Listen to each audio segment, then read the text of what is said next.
अनुराधा शर्मा जी, जयपुर से। राधा वल्लभ श्री हरिवंश। महाराज जी, आपके चरणों में कोटि कोटि प्रणाम। महाराज श्री, गृहस्थी के कार्य और नौकरी के समय ये ध्यान में रखते हैं कि नाम जप ना छूटे, फिर भी बीच बीच में नाम छूट जाता है। फिर जब याद आता है कि निरंतर स्मरण नहीं हुआ तो स्वयं पर ग्लानि होती है। क्रोध, मोह, ईर्ष्या जैसे विकार भी आते जाते रहते हैं। निरंतर स्मरण और विकारों से मुक्ति प्राप्ति का उपाय क्या है महाराज श्री?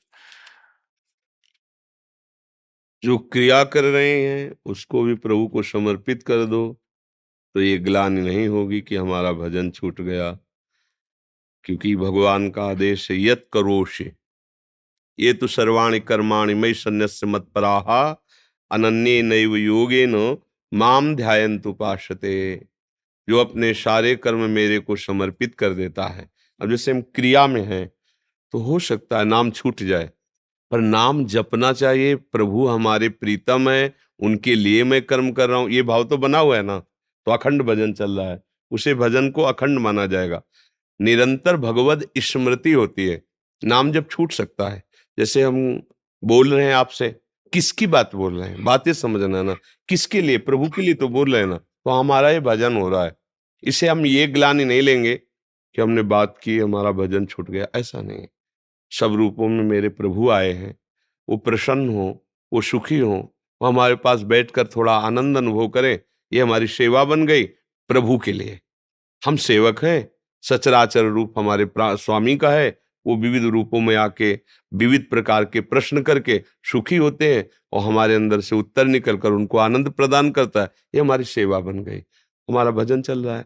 ऐसे परिवार प्रभु का है, उनके लिए नौकरी करते हैं, जो क्रिया करते हैं वो प्रभु के लिए, जो क्रिया से फल मिलता है वो प्रभु के लिए, क्योंकि परिवार प्रभु का है। लड़का बच्चा पति परिवार, उनको हम सुख पहुंचाते हैं, उस रूप में हमारे प्रभु हैं, भजन हो रहा है। जब खाली हैं तो नाम जप चल रहा है, और जब हम तन्मय है क्रिया में तो क्रिया को भी समर्पित कर दिया, वो भी भजन हो गया। यत करोष भगवान ने आज्ञा की। इसलिए जैसे आपने कहा ग्लानि होना या क्रोध होना, इसका तो मुझे कहीं अस्तित्व ही नजर नहीं आता। ग्लानि होना थोड़ा ठीक है कि काश अगर निरंतर भजन चले तो और अच्छा है, तो भजन तो चल ही रहा है। क्योंकि जब भजन की लगन है तो नाम जप नहीं चल रहा, लेकिन हमारे दिमाग में प्रभु होते हैं। गौर से देखना, जैसे आप हमारे पास आए हैं तो हर समय आप हमें न ध्यान कर रहे हैं न जप रहे हैं, लेकिन किसके लिए आए हैं ये भूले थोड़ी हैं। आप समझो, किसके लिए आए हैं आप भूले नहीं, और आप याद भी नहीं कर रहे हैं। सच्चा भजन ये है, किसके लिए आप आए हैं, वो मिलना है उनसे, वो भूल नहीं सकते। किससे मिलना है आपको, तुरंत उत्तर, किससे मिलना है, हम किसके लिए आए, ऐसा नहीं सोचोगे, तुरंत बोलोगे उनसे। तो हम कह नहीं रहे कि मैं भगवान के लिए सब कुछ कर रहा हूं, लेकिन हमारे दिमाग में बैठा है प्रभु मेरे स्वामी, मैं उनके लिए कर रहा हूं। इसलिए ग्लानि शब्द तो ठीक नहीं है, क्योंकि हम प्रभु को समर्पित हैं। हमारा जीवन, हमारी क्रियाएं, हमारी श्वास श्वास, अगर इसमें त्रुटि है तो संभाल लीजिए। और क्रोध, क्रोध तो बिल्कुल निंदनीय बात है। क्रोध आने का कोई गुंजाइश नहीं लगता। क्या क्रोध आता है, क्रोध क्या आता है, किस पर आता है? हमें जैसे नौकरी करते समय जैसे किसी ने कुछ कह दिया तब क्रोध आता है। अब उनको भी प्रभु के रूप में देखते हैं, लेकिन फिर भी हमें जवाब तो देना ही अभी पड़ता है। हाँ, अभी थोड़ी स्थिति कमजोर है, अध्यात्म बल जागृत नहीं हुआ, थोड़ा और भजन करती रहो, भगवद आश्रित रहो, वही बल दे देते हैं। आज सत्संग में थी क्या? हाँ जी। तो आप सोचो कितनी बड़ी भजन की स्थिति होती है।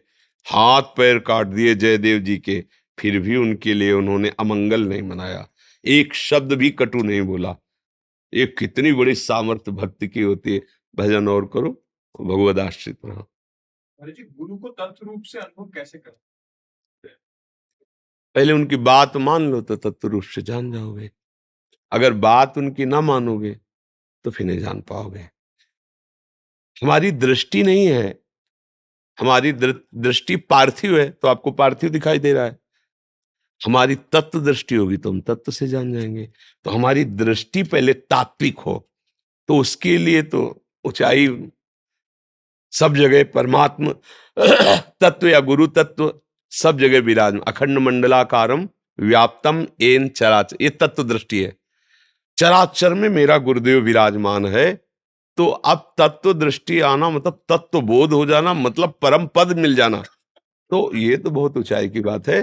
पहले हम ये माने कि क्या तत्व हमें कोई मतलब नहीं, मेरे माई बाप जीवन आधार गुरु के वचन है। ये जो सामने बैठे, ये जो बोल रहे, यही हमारा जीवन है और यही हमारे लिए परम तत्व है। बस जान जाओगे।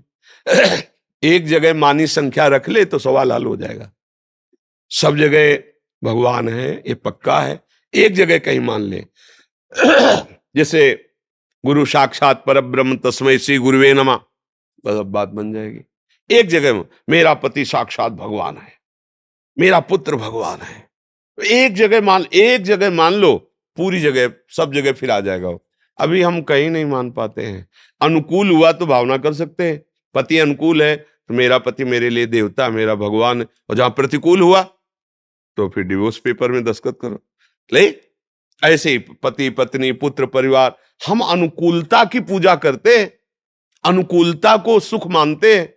प्रतिकूल हुआ, अब बोले वो हम नहीं, अब गुरु जी के पास नहीं जाते हैं। क्यों, क्या हो गया? ओ नहीं, वो ठीक नहीं है, डांट फटकार दबकाना, ऐसे भी है। अब तो चलो उठो, खड़े हो, बाहर निकलो, आज के बाद दिखाना नहीं, हमारा सभा में अपमान कर दिया। तुम हो क्या? अरे गुरु के बच्चे हो, तुम्हें क्या अपमान? चलो निकलो, निकल गए, सुबह फिर आए, दंडवत प्रणाम, बैठ, कैसे आ गए? अब जाएं कहाँ जाएं? नहीं कहीं भी जाओ, हमें पर ठौर ही नहीं और रही नहीं, तो क्या करें? अब आपने बांध लिया गुरु को, अब गुरु को बांध लिया।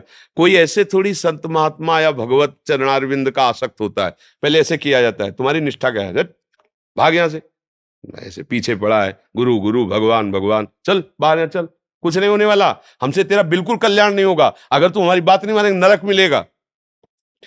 दोबारा फिर अपने टाइम पे अपनी सेवा, तुम्हें सुनाई नहीं दिया था? हमारे पास कोई और रास्ता नहीं, आपके सिवा हमारा कोई जीवन में नहीं, नरक देव या स्वर्ग देव हमको इससे मतलब नहीं, आप हमारे प्रीतम है, आप हमारे प्राण प्यारे, आप हमारे, बांध लिया। अब बंध गया, अब गुरु बंध गया, अब बिना आपका कल्याण की ओर छोड़ नहीं सकता। पहले देखा जाता है कि आपका अहंकार किस कोटि का है, कहाँ समर्पित अहंकार है। तो प्रायः हम अनुकूल को भगवान मान लेते हैं, प्रतिकूलता जहां आई, हमने क्या बिगाड़ा था भगवान का? जब से सत्संग सुना, 2 वर्ष से शुरू किया भजन कर, तब से हानि ही हानि होती चली जा रही, और बड़ी बाधा, और ऐसा ऐसा हो, तो भगवान कहाँ है, क्या है? अरे हमें लगता है भगवान, प्रतिकूलता आई तो हमारी भक्ति गई, हमारा श्रद्धा गया, हमारा विश्वास। ये अभी बच्चापन है, मतलब जिसे देहाती भाषा में कहते, बिना पेंदी का लोटा, जिधर धक्का लगा उधर हो गया। निष्ठा उसे कहते हैं, आप कुछ भी हो जाए, आपका वरण कर लिया, बस हो गया वरण। जैसे सावित्री जी ने सत्यवान जी को जब देखा लकड़ी काट रहे थे, तो उन्होंने मन में निश्चय किया, मेरे पति योग्य तो यही है। अब जब घर गई वापस, पिता सम्राट थे, देवर्षि नारद जी पधारे हुए थे। देवर्षि नारद जी ने पूछा, कहाँ से आ रहे हो? बोले पति का वरण करके। ध्यान, अरे बोले बहुत धोखा, तुमने जिसका वरण किया है वो 1 वर्ष बाद मर जाएगा, उसकी आयु 1 वर्ष रह गई। तो पिताजी ने भी कहा, बेटा भूल को सुधारो, दूसरा वर वरण करो। बोले नहीं, हमारे स्वभाव में नहीं। आप 1 वर्ष कहते हो, अगर 1 रात्रि मैंने उनकी सुहाग चिन्ह भर लिया, मैं अपने को सार्थक मानूंगी। 1 वर्ष तो बहुत होता है, हम एक बार जिसका वर्ण करते हैं, बस कर लिया तो कर लिया। नारद जी ने भी समझा, नहीं समझ, देखो इस निष्ठा का चमत्कार हुआ कि सत्यवान भी जीवित रहे और बहुत से वरदान यमराज के द्वारा प्राप्त कर लिए। अगर उसी समय कह दिया, अच्छा 1 साल में, तो नहीं नहीं नहीं, अभी तो ब्याह हुए नहीं ना, ऐसे नहीं, ऐसा एक बार वर्ण किया किसी भाव में, पति को, भगवत भाव में गुरु को, किसी को, जहां एक बार वर्ण किया, बस फिर मेरे तो गिरधर गोपाल, दूसरों बात बन जाए। हम लोग क्या है, एक दुकान जैसा व्यवहार करते हैं, अच्छा लगा तो ठीक है, नहीं दूसरी दुकान देख ली, तीसरी, ये भक्ति मार्ग ऐसा नहीं। एक बार निश्चय किया और मार्ग में चल पड़े, अब प्राणों की बाजी लगा दो, होगा वही परम मंगल, क्योंकि भगवान का आश्रय लेके चले, धोखा नहीं हो सकता, अमंगल नहीं हो सकता। कोई धोखा करना भी चाहे तो वहां से धोखा चलेगा, तुम्हारे पास आकर सत्य हो जाएगा, क्योंकि बीच में भगवान है आपके साक्षी। हमारा दृढ़ निश्चय है कि हमारे गुरु ही हमारे सब कुछ है, लेकिन फिर भी क्या है, जब हम आपसे दूर रहते हैं, हर समय तो पास नहीं हो सकते। असल बात, हमारा पास रहना शरीर का पास रहना नहीं, हमारा जो दिया हुआ नाम है, मंत्र है, उपदेश है, वो रात दिन तुम्हारे पास है। हमारा स्वरूप ये नहीं है, बात समझो। जैसे हम बोला राधा राधा राधा, ये हमारा जीवन, हमारा प्राण, हमारा स्वरूप है, हमारी आत्मा है।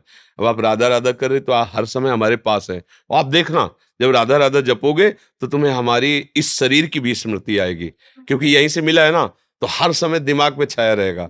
जब कहीं आनंद की स्फूर्ति होगी तो सबसे पहले प्रेमानंद दिखाई देगा, क्योंकि वहीं से तो हमारा जुड़ाव है। तो गुरु का विस्मरण नहीं हुआ, यही संग है। अगर हमारे पास हो विषय चिंतन, संसार का चिंतन, तो पास रहते हुए भी हमसे दूर हो, बहुत दूर हो, और हमारा चिंतन चल रहा है, हमारी आज्ञा पे चल रहे हो, तो तुमको अनुभव होगा कि भाई जरूर तुम कहते हो कि हम गुरु जी से दूर है, लेकिन मेरे को तो अनुभव होता है मेरे गुरुदेव हर समय मेरे पास रहते हैं, मेरे हृदय में रहते हैं, मेरे दिमाग में रहते हैं, मेरे स्मरण में रहते हैं। सही माने में गुरु का संग उनकी आज्ञा का पालन है, ना कि शरीर संग। शरीर संग में भी अगर आपका भजन ठीक नहीं है तो कुछ नहीं ले पाएंगे। और अगर ठीक उनकी आज्ञा का पालन करते हो तो लाखों कोस दूर बैठे हुए आपको गुरु अपने सामने दिखाई देंगे, क्योंकि गुरु तत्व में भी है, गुरु प्रगट में भी है। दूर दूर में बैठा हुआ भी, अब कोई विदेश में बैठा है, अब जब चिंतन कर रहा है, नाम जप कर रहा है, तो गुरु का सामने मूर्ति प्रकाशित हो रही। ध्यान मूलम गुरु मूर्ति, पूजा मूलम गुरु पदम। प्रीति राय जी, अखिलेश राय जी नोएडा से। राधे राधे। महाराज जी आपके चरणों में कोटि कोटि प्रणाम। महाराज जी, मैं गृहस्थी में हूँ, बस मुझे ये बताएं कि राधा नाम में अविरल भक्ति कैसे प्राप्त हो, संसारिक विषय वासनाओं से अपने परिवार को कैसे बचा सकूं। पहले तो एक बात बदलनी पड़ेगी कि आप गृहस्थी हैं। किसका प्रश्न है? राधे हाँ राधे। हाँ, पहले तो बात बदलनी पड़ेगी कि आप गृहस्थी हैं। गृहस्थी आपका एक जीवन जीने का ढंग है, पर आप गृहस्थी नहीं है, आप प्रभु के हैं। अगर आप भजन मार्ग में चलना चाहते हैं तो पहली स्वीकृति गलत है, आप गृहस्थी हैं, फिर सब बिगड़ जाएगा। क्योंकि आप शरीर भाव से लेकर व्यवहार की सत्ता दे दी तो बात नहीं बनेगी।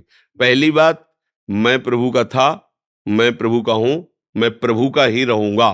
अब हमारा धर्म जीने का विभाग हो गया, एक निवृत्ति और एक गृहस्थी। तो गृहस्थी हमारा प्रधान धर्म नहीं है, प्रधान धर्म प्रभु है, और गृहस्थी हमारा सहयोगी धर्म है। अब हम जब भाव में इस भाव से चलेंगे तो जिनके लिए ये सहयोगी धर्म स्वीकार किए हैं वो सब सामग्री भी उन्हीं की है। जितना परिकर मिला है आपके द्वारा थोड़ी मिला है। मान लो आपको पति मिला, आपको पत्नी, आप जानते भी नहीं है, अब भी नहीं जानते, केवल रूप को जानते, शरीर को जानते, उसके अंदर बैठा हुआ जो तत्व उसे आप नहीं जानते, आप अपने को नहीं जानते हैं। कितने जानकार हैं, 3.5 हाथ में रहते हुए 50 वर्ष हो गए, 60 वर्ष हो गए, आप अपने को नहीं जान पाए। क्या जानकारी? आप देखो दूसरे को क्या जानोगे? मात्र इतने 3.5 हाथ के शरीर में 50-60 वर्ष हो गए रहते हुए अपने को नहीं जान पाए कि मैं कौन हूं। अपने को अब बोले मैं कौन हूं, मैं पुरुष हूं, शीशा में दे, ये तो कपड़ा है, ये तो कपड़ा है, आत्मा का कपड़ा है, तो फिर आपका स्वरूप क्या है? बोले वो तो पता नहीं, तो फिर जानकारी है ही नहीं। तो ये समझो कि तुम्हारे पास जो कुछ भी मिला है प्रभु का है ना, ईमानदारी से देखो, प्रभु ने दिया है, प्रभु का है। अब सही होता चला जाएगा। प्रभु की भावना से पत्नी पुत्र परिवार की सेवा करना, अपने को प्रभु का दास मानना, गृहस्थी धर्म की सेवा से भगवान को रिझा रहे, पर हमारा उद्देश्य श्री भगवान है, हमारे घर के मालिक, हमारे जीवन के मालिक, हमारे जीवन का उद्देश्य भगवान है, तो राधा नाम शुरू हो जाएगा जपना। हमारा खान पान सही हो, आचरण सही हो, भावना सही हो, तो भजन में मन लगेगा। अगर दुष्ट स्वभाव और पापाचरण नहीं बंद हुआ तो फिर भजन नहीं होगा। पापवंत कर सहज स्वभाव, भजन मोरते भाव न काऊ, जो पे दुष्ट हृदय सोई होई, मोरे सन्मुखाव की सोई, निर्मल मन जन सो मोहि पावा, मोह कपट छल छिद्र न भावा। ये भगवान स्वयं कह रहे। तो इसलिए हम सावधानी पूर्वक चलें, खूब नाम जप करें, भगवद आश्रित रहें। कौशल कुमार जी दिल्ली से। महाराज जी, श्री जी के विग्रह के लिए जो जल रखा जाता है, क्या उसे दोपहर, संध्या एवं रात्रि में बदलना चाहिए? मतलब भोग में? हाँ, वो तो बदलना चाहिए, क्यों? वो तो बदलना चाहिए ना, क्योंकि हम तो रखे, मानो भाव किया, श्री जी ने पान कर लिया, जब दूसरी बार तो फिर हम ताजा जल रखे, वैसा थोड़ी कोई एक बार रखा ही वैसे। अमित बजाज जी दिल्ली से।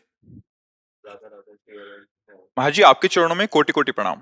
महाराज जी, आप अक्सर कहते हैं कि वर्तमान में जो कुछ भी किसी व्यक्ति विशेष के साथ घटित होता है वो उसके अपने प्रारब्ध के कर्मों के अनुसार होता है। तो महाराज जी, वर्तमान में कोई भी व्यक्ति कोई भी नया कर्म करने में कैसे समर्थ हो सकता है जब तक देव कृपा ना हो? क्यों? वर्तमान में हम पीछे की फसल को ही तो खाते हैं, तो नई फसल नहीं उगाएंगे तो हमारा जीवन प्रमाद में चला जाएगा ना। पीछे जो हमने फसल उगाई वही तो वर्तमान में पाएंगे ना। समझ पा रहे हैं ना? आज बोएंगे आज पालेंगे क्या? तो तो पीछे के जो हमारे शुभ और अशुभ कर्म हैं, शुभ माने शास्त्र सम्मत धर्म मर्यादा युक्त, अशुभ माने जो मन की इच्छा के अनुसार पाप कर्म, अधर्माचरण, हिंसात्मक वृत्ति से किए गए, दोनों कर्म हमारे पीछे हुए हैं। उन्हीं का भोग हमें वर्तमान में मिल रहा है, और वर्तमान में जो हम कर्म कर रहे हैं वो हमें आगे चल करके मिलेंगे। अगर वर्तमान में ऐसा पवित्र कर्म बन जाए कि आप निरंतर भगवान की स्मृति में डूबने लगे और सबका सुख भाव अंदर ले आए कि मेरे द्वारा किसी को कष्ट ना हो, तो आपके जितने अशुभ हैं वो सब भस्म होना शुरू हो जाएंगे। जितने अशुभ हैं, पर इस कोटि का भाव कोई बिरला ही धारण कर पाता है। नहीं तो शुभ और अशुभ दोनों कर्म होते रहते हैं। वो अवश्य में भोक्तव्यम कृतम कर्म शुभाशुभम, जीव को अपने किए हुए शुभ अशुभ कर्मों को भोगना ही होता है। और भगवत प्राप्ति उसे होती है जो शुभ और अशुभ दोनों का नाश कर देता है। वो है भगवान का चिंतन, वो है भगवान का परम नाम, जिसका हम चिंतन करते करते तदाकार हो गए। जैसे एक भृंगी नाम का कीड़ा है, वो दूसरे कीड़े को लाता है, दूसरी जाति के कीड़े को, और अपने मिट्टी के घरौंदे में रखता है और उसको ऐसे डंक मारता है और भन, वो भयवश उसका चिंतन करने लगता है। तो बिना शरीर छोड़े अन्य जाति का कीड़ा भृंगी कीड़े के रूप में प्रकट हो जाता है। तो हम तो प्रभु के हैं ही, प्रभु कहते हैं ममैवांशो, और अगर मैं प्रभु का चिंतन करने लगूं तो मुझे भगवत स्वरूप होने में कितनी देर लगेगी, क्योंकि मैं तो भगवत स्वरूप हूं ही। अपने स्वरूप को छोड़कर देह भाव से युक्त होकर इंद्रियों के भोगों में सुख ढूंढने की वजह से हमारे द्वारा पाप कर्म हो रहे हैं। जब हम इंद्रियों को भोगों में लगाते हैं तभी पाप कर्म होते हैं, और ये प्रायः मन और इंद्रियों की गति भोगों की तरफ है। जैसे जल कहीं भी छोड़ा जाए वो नीची गति में ही जाएगा, उच्च गति पहुंचाने के लिए यंत्र की आवश्यकता है। ऐसे मन कहीं भी छोड़ो वो नीची गति को जाएगा, ऊपर उठाने के लिए मंत्र की आवश्यकता है। गुरु मंत्र, गुरु कृपा से मिला नाम, वो मन को ऊर्ध्वगति ऊर्ध्वगामी बनाता है। नहीं तो अधोगामी मना खष्टान इंद्रियाणी प्रकृति स्थानी कर सती, 5 ज्ञानेंद्रियों के सहित मन भोगों में जब जाता है तो सुख है नहीं तो इसमें, नहीं तो इसमें होगा, इसमें नहीं तो इसमें होगा। ऐसे वो हर व्यक्ति, हर शरीर, हर वस्तु, हर पदार्थ का भोक्ता भाव ले आता है। इसी से पाप और हिंसात्मक वृत्तियां जागृत हो जाती है, जिन्हें राक्षसी वृत्ति कहते। फिर उनका दंड मिलता है। अब वर्तमान में हमने विवेक के द्वारा निर्णय किया ये गलत है, अब लो नशानी अब ना नशो, आज से तो पीछे जो बो करके जमा कर लिया अब वो तो काटना पड़ेगा ना। तो सोचते हैं कि ये तो बहुत धर्मात्मा है, ये तो बहुत भजन करते हैं, फिर कष्ट क्यों भोग रहे हैं? क्योंकि पीछे गोदाम में उनके जमा वही है। आज सुधरे हैं लेकिन पीछे जो कर्म किए उनको भोगना पड़ेगा। जैसे भीष्म जी सरसैया पर पड़े हुए हैं तो प्रभु से कहते हैं मैं बहुत जन्मों को देख रहा हूं कि ऐसा कोई पाप मेरे द्वारा नहीं हुआ जो 6 महीना बाणों की सैया पे। तो भगवान ने कहा 100 जन्म के ऊपर देखिए। तो हमारे तुम्हारे 100 जन्म थोड़ी, अनेक जन्म हो गए हैं। अब मानव जन्म मिला है, धर्म पूर्वक चल करके अपने गुरु प्रदत्त नाम मंत्र के द्वारा अपने कर्मों को भस्म करके हम भगवत प्राप्ति कर लें, यही जीवन का परम लाभ है। समझ रहे ना? कोई संशय?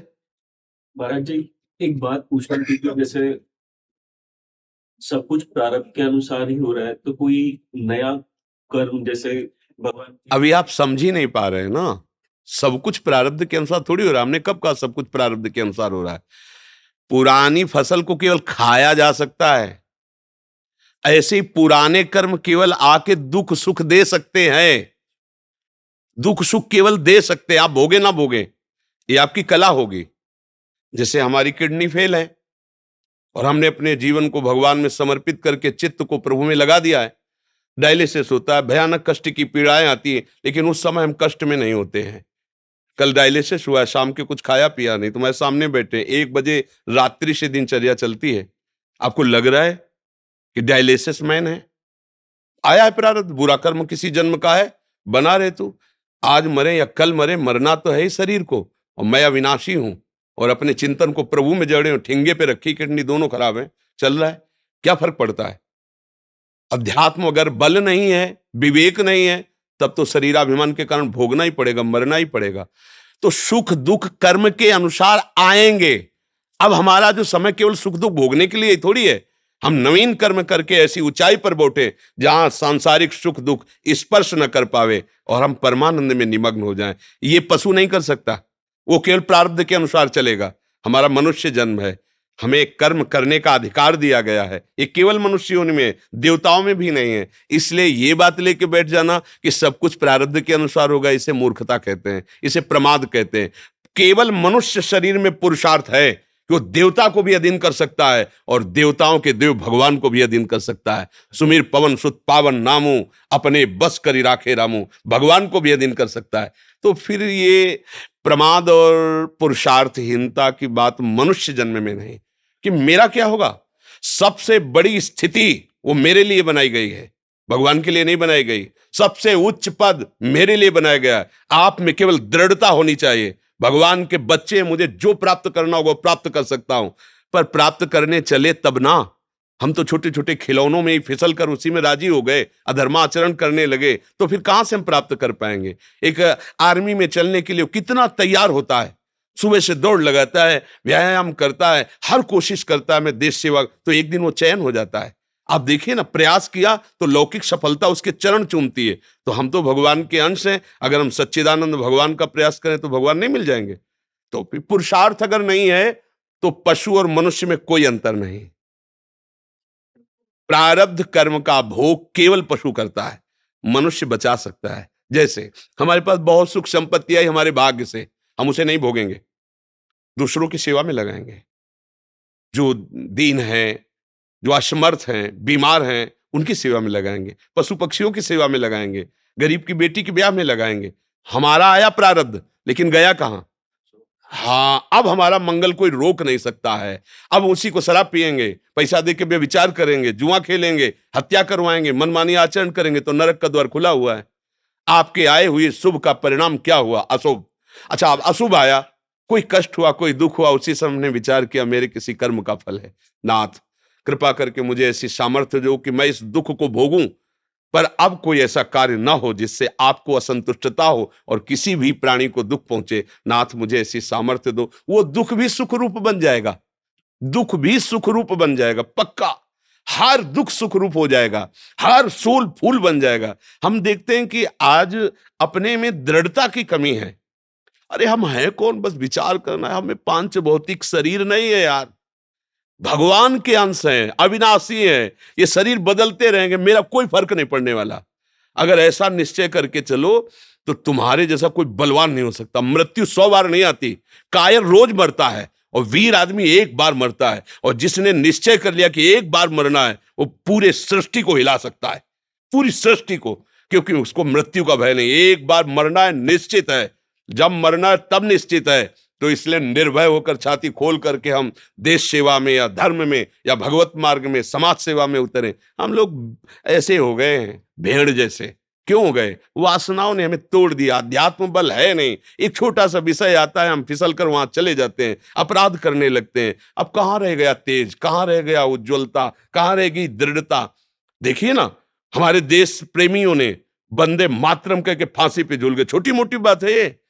क्या है? सर्व त्याग, प्राणों का त्याग देश के लिए। इनकी दृढ़ता, इनकी निष्ठा आज हम भी प्रणाम करते हैं। पूरा भारत उनको नमस्कार करता है, जो भी देशभक्त है।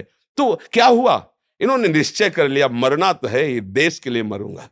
ये बात ऐसे ही हमारा जीवन दूसरों के लिए अगर हो जाए तो सबसे बड़े महात्मा बन जाओगे, पैजामा कुर्ता में, पैंट शर्ट में भी। एक ये वेश महात्मा को एक उद्देश्य है। अगर वेश सहित उद्देश्य नहीं है तो व्यर्थ है, पाखंड है। अगर उद्देश्य है, वेश नहीं है, तो महात्मा ही है, उसमें कोई संशय नहीं है। महात्मा जिसके विचार महान है, जिसके आचरण महान है। और वेश रख लिया और आचरणहीन है तो आप लोग देख ही रहे हो क्या परिणाम होता है। तो पुरुषार्थ हमारा डगमगाने ना पावे। 100 बार हारेंगे पर हम चढ़ेंगे इस मार्ग पे। हमारा पुरुषार्थ प्रबल होना। आज पुरुषार्थ नहीं रह गया। हम देखते नहीं वो हिम्मत, वो दृढ़ता अपने धर्म पर, अपने मार्ग पर चलने की नहीं देख पा रहे। क्यों? वासनाओं ने खोखला कर दिया। अध्यात्म की तरफ रुचि नहीं, और अध्यात्म के बिना इंद्रियों पर विजय प्राप्त नहीं की जा सकती। इंद्रियों ने उसे खोखला कर दिया, परास्त कर दिया, गुलाम बना दिया। अब सोच ही खत्म हो गई पर सेवा की। सोच रह गई दूसरे से कैसे सुख भोगूं।